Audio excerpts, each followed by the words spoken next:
Greetings Earthlings, it's been Aqua. So I'm pretty convinced that Apple basically exists now just to terrorize the human race. Apple has somehow created yet another 3 iPhones that all of us can't afford and probably will buy anyway, damn it. They just announced iPhone 8, iPhone 8 Plus, iPhone iPhone 10. Most people agree that iPhones have the best camera on any smartphone. So if you're looking to beef up your photography game, should you upgrade to the iPhone 8 Plus or 10? Let's check out the new features and find out. iPhone 8 Plus has dual 12 megapixel rear cameras, a wide-angle f1.8 lens with optical image stabilization, and an f2.8 telephoto lens. iPhone 10 has an f1.8 wide-angle lens and an f2.4 telephoto lens, both of which have optical image stabilization. The new image signal processor in these phones detects people, motion, and lighting conditions in the frame to optimize your photos even before you take them. So basically we live in the future. Combined with the improved optical stabilization, Apple claims ISP helps reduce motion blur and handshake in low light conditions, while delivering faster pixel processing, better dynamic range, faster autofocus, and juicier HDR photos. Portrait mode has been updated, promising sharper foregrounds and more naturally blurred backgrounds. The sample photos on the Apple website look incredible. Skin tones look accurate, colors look vibrant, and details look insanely sharp.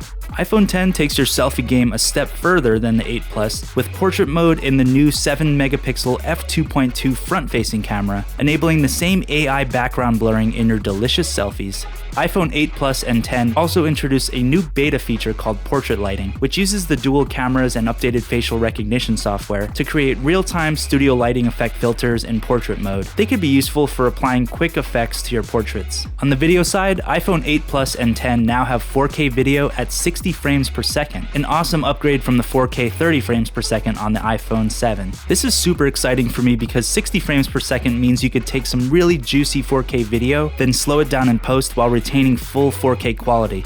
Apple has also added True Tone on the new iPhone displays, which automatically adjusts the white balance of the screen to match the ambient light temperature of your surroundings. True Tone is one of my favorite features on my iPad Pro, and I'm excited to see that it's been added to the iPhone 8 and 10. The higher resolution screen gives you more beautiful visual rendering of your photos and videos with better accuracy and color reproduction for more efficient post-processing. So should you upgrade to iPhone 8 Plus or iPhone 10 for photography? The way I feel about it is kind of like every other iPhone upgrade basically ever. If you have the extra cash, I would say definitely get the iPhone 8 Plus or the iPhone 10 if you're feeling extra frisky. I would upgrade for the faster processor, higher quality screen, the updated portrait mode, higher dynamic range, and 60 frames per second 4K video. So if you really don't need 60 frames per second 4K video or the improved portrait mode, or if you just don't feel like dishing out another $800 and above for another new iPhone this year, stick with your iPhone 7, which still takes fantastic images and video. Or if you do have the coin, keep that iPhone 7 and instead buy a really nice DSLR or mirrorless camera. There are plenty of options for cameras under $1,000, including the Panasonic G85, the Sony a6300. We don't all need our pictures to be taken on these tiny little devices, but it sure is handy. That's it for this video. Don't forget to smash and perhaps utterly destroy those like and subscribe buttons. Add me on Instagram, Facebook, Twitter, @B3NAQUA. Have an amazing, inspiring day, and I'll see you in the next video.